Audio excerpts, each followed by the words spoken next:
बच्चों, जूने प्लैनेट में आपका स्वागत है, जहाँ हर कहानी से है एक नई सीख। घना अंधेरा, चारों तरफ अंधेरा और सन्नाटा।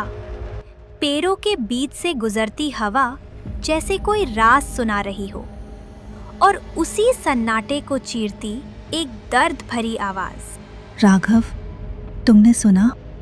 हाँ, जैसे कोई मदद के लिए पुकार रहा हो। कहीं कोई घायल तो नहीं? ये आवाज बहुत दर्द भरी लग रही है। बचाओ, कोई है? मेरी मदद करो। ये आवाज किसी इंसान की लगती है, हमें देखना चाहिए। पर इतनी रात को इस जंगल में कोई इंसान कैसे हो सकता है? कहीं ये कोई जाल तो नहीं? हो सकता है, लेकिन अगर सच में कोई मुसीबत में है और हम मदद नहीं करेंगे तो हमें खुद पर ही पछतावा होगा। तुम सही कह रहे हो, पर मुझे बहुत डर लग रहा है। डरना स्वाभाविक है सीमा, लेकिन मैं तुम्हारे साथ हूँ। हम सावधानी से आगे बढ़ेंगे। वो आवाज इंसानी थी, पर उस घने जंगल में इंसान का होना अपने आप में एक रहस्य था। दोनों धीरे धीरे उस दिशा में बढ़ने लगते हैं जहां से आवाज आ रही होती है। चारों ओर घना अंधेरा, पेड़ों की परछाइयां और झींगुरों की आवाज माहौल को और डरावना बना देती है। राघव, वो देखो। ये क्या? उनके सामने एक घायल घोड़ा पड़ा था।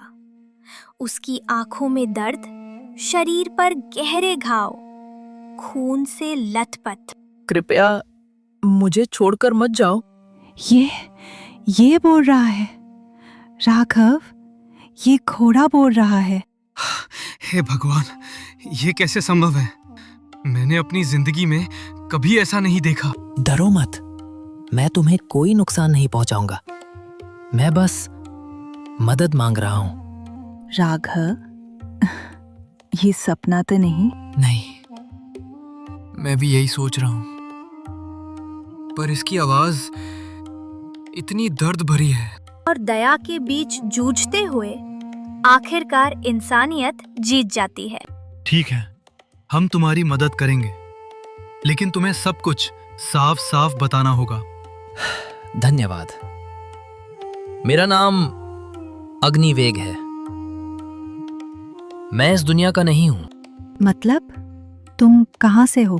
अग्निवेग, मैं देवलोक का रक्षक हूं। वहां की रक्षा करना मेरा कर्तव्य था, लेकिन एक शाप के कारण इस पृथ्वी पर फंस गया हूं। शाप?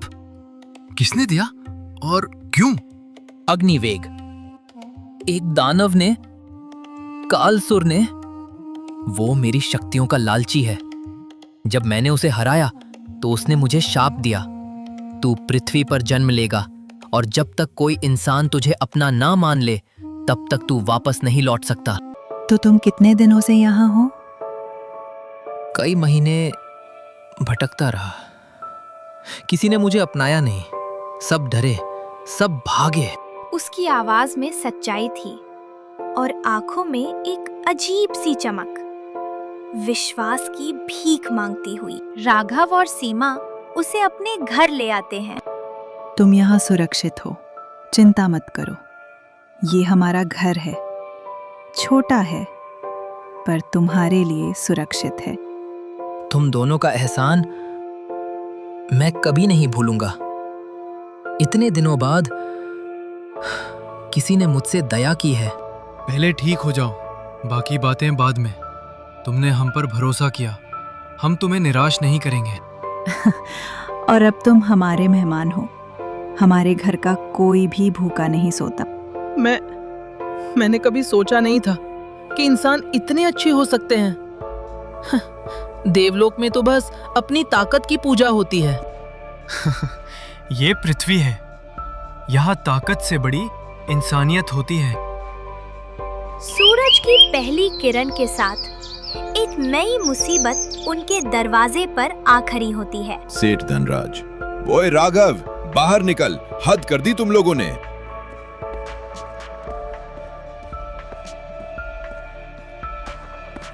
सेठ जी, थोड़ा समय और दे दीजिए, फसल आने दीजिए, कर्ज चुका देंगे। बहुत सुन लिया तुम्हारी बातें। 3 महीने हो गए, आज पैसा नहीं तो पूरा सामान उठा ले जाऊंगा, बैल गाय जो कुछ है। सेठ जी, हमारी हालत तो आप जानते हैं, थोड़ी दया करो। दया? मुझसे दया की उम्मीद मत करो, मैं सेठ हूं, संत नहीं। तभी धनराज की नजर अग्निवेग पर पड़ती है। वो झोपड़ी के पीछे खड़ा था। वाह वाह, इतना शानदार घोड़ा कहां से लाया तुम गरीबों ने इतना कीमती घोड़ा? सेठ जी, ये बीमार है, हमने इसे जंगल से बचाया है। बीमार? मैं ठीक कर दूंगा, अब यही रहेगा मेरे पास। इसकी कीमत तुम्हारा पूरा कर्ज निकाल देगी। नहीं, ये बीमार है और ये हमारे पास सुरक्षित है। तो मैं इसकी कीमत वसूल करूंगा। अब चुपचाप घोड़ा निकालो। लालच हमेशा इंसान की आंखों को अंधा कर देता है और कभी-कभी इंसानियत को भी। सेठ जी, ये गहने ले लीजिए, मेरी माँ की आखिरी निशानी है, पर इस घोड़े को मत ले जाइए। सीमा, वो तुम्हारी माँ की याद है, तुम वो नहीं दे सकती। माँ चाहेंगी कि मैं किसी की मदद करूं। ये सिर्फ सोना है राघव, जान अनमोल है। ठीक है, सौदा मंजूर है, पर याद रखना अगले महीने का कर्ज अगले महीने देना होगा। धनराज कहने लेकर चला जाता है। अग्निवेग, तुमने मेरे लिए इतना बड़ा त्याग किया। अपनी माँ की आखिरी निशानी तुमने मेरे लिए दे दी। तुम हमारे अपने हो अग्निवेग। अपनों के लिए त्याग करने में कोई बड़ाई नहीं होती। तुमने सच में मुझे गर्व महसूस कराया। उस पल एक रिश्ता जन्म लेता है जो खून से नहीं, दिल से जुड़ा होता है। एक ऐसा रिश्ता जिसकी कोई कीमत नहीं। अग्निवेग, आज से तुम्हारी हर परेशानी मेरी जिम्मेदारी है। मैं अपना वचन देता हूँ। पर कर्ज तो अभी भी बाकी है। अगले महीने फिर वही तंगी, कैसे चुकाएंगे? हर शक्ति की एक सीमा होती है। मैं सिर्फ एक बार किसी की इच्छा पूरी कर सकता हूँ। ये मेरा दिव्य वरदान है। एक बार? कोई भी इच्छा? अग्निवेग, हाँ, कोई भी इच्छा। सोच समझ कर बताना, क्योंकि एक बार इच्छा पूरी हो गई तो फिर वापस नहीं आएगी। ये मौका सिर्फ एक बार मिलता है। तो अब हमारे पास एक सुनहरा मौका है। लेकिन हम क्या मांगे? पैसा? कर्ज से मुक्ति? अब फैसला उनके हाथ में था। लालच या जरूरत, खुद के लिए या दूसरों के लिए। रात गहरी हो चुकी थी। आंगन में जलता दिया और तीनों के मन में उठता एक ही सवाल। अग्निवेग, अगर तुम सिर्फ एक इच्छा पूरी कर सकते हो तो हमें क्या मांगना चाहिए? कर्ज से मुक्ति राघव, फिर हम चैन से जिएंगे, कोई हमें धमकाएगा नहीं। पर सीमा, तुम्हारे गहने तो चले गए। अगर हम पैसे मांग लें तो क्या वो सही होगा? अग्निवेग, सोच समझ कर फैसला लेना। मैं दबाव नहीं डालूंगा, पर याद रखना ये मौका दोबारा नहीं मिलेगा। हम गरीब हैं। गरीबी हर दिन एक नई मुसीबत लाती है। पर कहीं ना कहीं हमारे दिल में इंसानियत अभी भी जिंदा है। मुझे लगता है हमें सही फैसला लेना है। गरीबी इंसान को मजबूर कर देती है, पर दिल में कहीं ना कहीं इंसानियत अभी भी जिंदा थी। बचाओ! कोई मेरी बेटी को बचाओ! डाकू ले जा रहे हैं। ये तो काका की आवाज है, हमारे पड़ोसी। जल्दी चलो, कोई मुसीबत है। हमेशा तुम्हारे साथ हूं। चाहे कुछ भी हो जाए, मैं तुम्हें अकेला नहीं छोड़ूंगा। मैं तुम्हारे साथ चलूंगा। ठीक है सब, जल्दी से चलो। तीनों दौड़ते हुए गांव के किनारे पहुंचते हैं। चीखें तेज हो रही थी, डर का माहौल। कुछ डाकू एक लड़की को जबरदस्ती खींच रहे थे। वो चीख रही थी।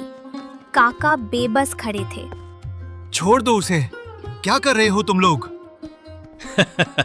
चल हट यहाँ से, मिट्टी के तेल के दिए, वरना जान से मार देंगे। ये लड़की अब हमारी है। राघव, कुछ करो, वो बेचारी मासूम है। बचाओ, प्लीज मुझे मत ले जाओ। हम कुछ नहीं कर सकते। ये 3 लोग हैं, हम 2 हैं। अग्निवेग, अब समय आ गया है। मैं ये देखकर नहीं रह सकता। अग्निवेग की आंखें लाल चमकने लगती हैं। उसका शरीर आग की तरह दमक उठता है। ओम अग्नि तेजाय नमः। अचानक हवा तेज हो जाती है।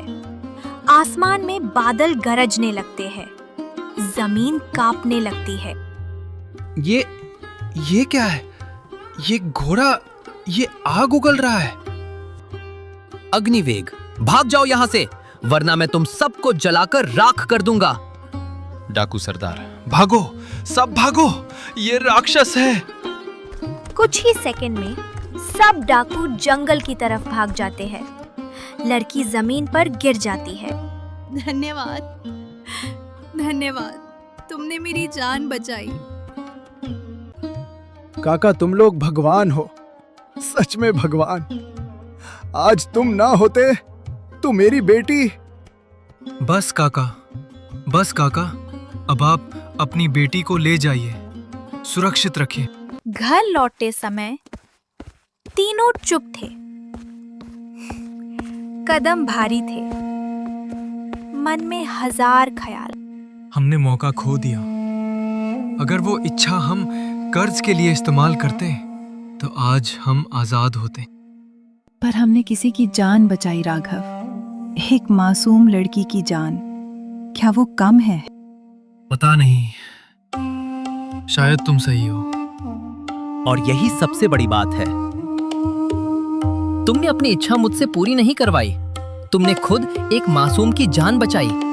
ये किसी जादू से कम नहीं। हमने तो बस इंसानियत की। उस दिन उन्होंने समझा कि असली ताकत दूसरों की मदद करने में है, जादू में नहीं, जज्बात में। अगले दिन सुबह की पहली किरण। लेकिन किस्मत इतनी आसान नहीं थी। ओए राघव, बाहर निकल। सुना है तेरे पास जादुई घोड़ा है, सारा गांव बातें कर रहा है।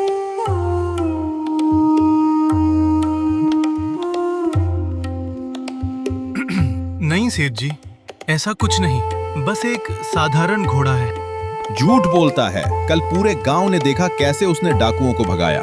आज रात मैं इसे लेकर जाऊंगा, चाहे कुछ भी करना पड़े।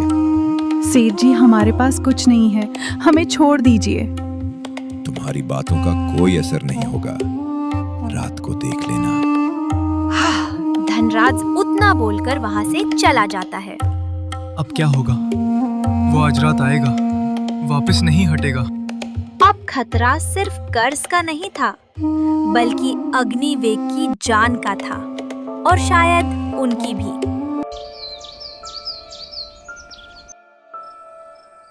रात होते ही धनराज अपने आदमियों के साथ झोपड़ी को घेर लेता है। हाथ में मशाले, लाल आंखें, गुस्सा। चुपचाप घोड़ा दे दो राघव, वरना आग लगा दूंगा पूरी झोपड़ी को। तुम दोनों को जलाकर राख कर दूंगा। नहीं, हम ऐसा नहीं होने देंगे। हम मरेंगे पर अग्निवेग को नहीं देंगे। अग्निवेग? अब क्या करें? हम बहुत कम हैं, उनके पास हथियार हैं। अब लड़ाई होगी, पर इस बार बहुत बड़ी, और मैं तुम दोनों को बचाऊंगा, चाहे कुछ भी हो जाए। आखिरी बार कह रहा हूं, नहीं तो आग लगा दूंगा। अग्निवेग धीरे धीरे अपना असली रूप धारण करता है। उसका शरीर बड़ा होने लगता है, चमक तेज हो जाती है। मैं सिर्फ घोड़ा नहीं हूं, मैं अग्निलोक का रक्षक हूं। मैं अग्निवेग हूं। उसके शरीर से आग की लपटें निकलने लगती है। चारों तरफ रोशनी हो जाती है। धरती कांपने लगती है। ये राक्षस है। ये तो कोई साधारण घोड़ा नहीं है। नहीं, मैं न्याय हूं और आज मैं तुम्हें तुम्हारी औकात दिखाऊंगा। बचाओ बचाओ, ये तो जलाकर मार डालेगा। कुछ ही पल में सारे गुंडे भाग जाते हैं। धनराज अकेला रह जाता है, कांपता हुआ। मुझे माफ कर दो, मुझे कुछ नहीं चाहिए, न कर्ज न कुछ, बस मेरी जान बचाओ। जाओ, पर याद रखना, दोबारा किसी को परेशान नहीं करोगे, वरना ये आग फिर आएगी। धनराज वहां से भाग जाता है, लेकिन असली खतरा अभी बाकी था।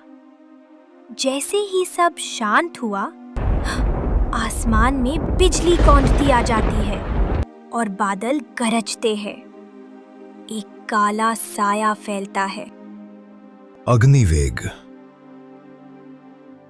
तुम्हारा समय खत्म हुआ।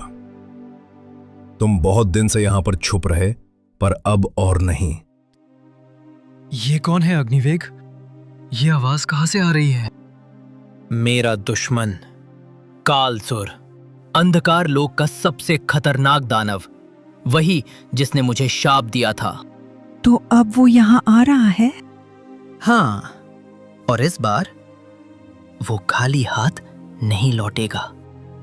एक ऐसा दानव जो अग्निवेग की शक्तियों के पीछे पड़ा था, और अब वो खुद आ चुका था। बासमान काला पड़ चुका था। बिजलियां गूंज रही थी। हवा में एक अजीब सा डर फैल चुका था। अग्निवेग, बहुत दिन छुप लिया इन कमजोर इंसानों के बीच। अब तेरी शक्तियां मेरी होंगी। तो क्या ये हम सबको मार डालेगा? नहीं, मैं तुम्हें मरने नहीं दूंगा, चाहे मुझे कुछ भी करना पड़े। हमें क्या करना चाहिए? हम तो साधारण इंसान हैं। हमारे पास कोई हथियार नहीं। तुम दोनों अंदर जाओ, ये लड़ाई मेरी है। मैं ये अकेले लड़ूंगा। नहीं, हम तुम्हें अकेला नहीं छोड़ेंगे। हम तुम्हारे साथ हैं, चाहे कुछ भी हो जाए। हाँ, हम तुम्हारे परिवार हैं। परिवार एक दूसरे को अकेला नहीं छोड़ता। दोस्ती अब डर से बड़ी हो चुकी थी, और इंसानियत जादू से भी ताकतवर। अचानक आकाश से एक काला साया उतरता है। कालसुर जमीन पर आकर खड़ा हो जाता है। उसकी आंखें लाल, शरीर से काला धुआं निकल रहा। तू एक इंसान के लिए अपनी शक्ति बर्बाद कर रहा है। तू देवलोक का रक्षक था, और आज इन मिट्टी के कीड़ों के लिए मुझसे लड़ेगा। इंसानियत सबसे बड़ी शक्ति है कालसुर। तू कभी ये नहीं समझेगा, तो बस चुप कर और लड़। तूने मेरी शक्ति को चुनौती दी। ले, पहला वार। फिर दोनों के बीच में लड़ाई शुरू हो जाता है, और उसमें अग्निवेग जीत जाता है, और कालसुर वहां से डर कर भाग गए। पर अग्निवेग बहुत ही ज्यादा ही घायल हो गया था। अग्निवेग, अग्निवेग, तुम कहाँ हो? उठो, कृपया उठो। हमें छोड़कर मत जाओ। तुमने हमारी जान बचाई, अब हम तुम्हें खो नहीं सकते। अग्निवेग जमीन पर गिर चुका था। उसकी सांसें धीमी हो गई थी। तुम लोग सुरक्षित हो? हाँ, हम ठीक हैं। तुमने हमें बचा लिया है। तुम्हें बहुत चोट लगी हुई है, इसलिए तुम अब आराम करो। डरो मत। जब तक तुम लोग मेरे साथ हो, मुझे कोई भी हरा नहीं सकता है। तुम हमारे परिवार के जैसे हो। हम तुम्हें खोना नहीं चाहते हैं। परिवार हमेशा दिल में रहता है, चाहे दूर हो या पास में रहे। हम तुम्हें कुछ नहीं होने देंगे। सुन रहे हो?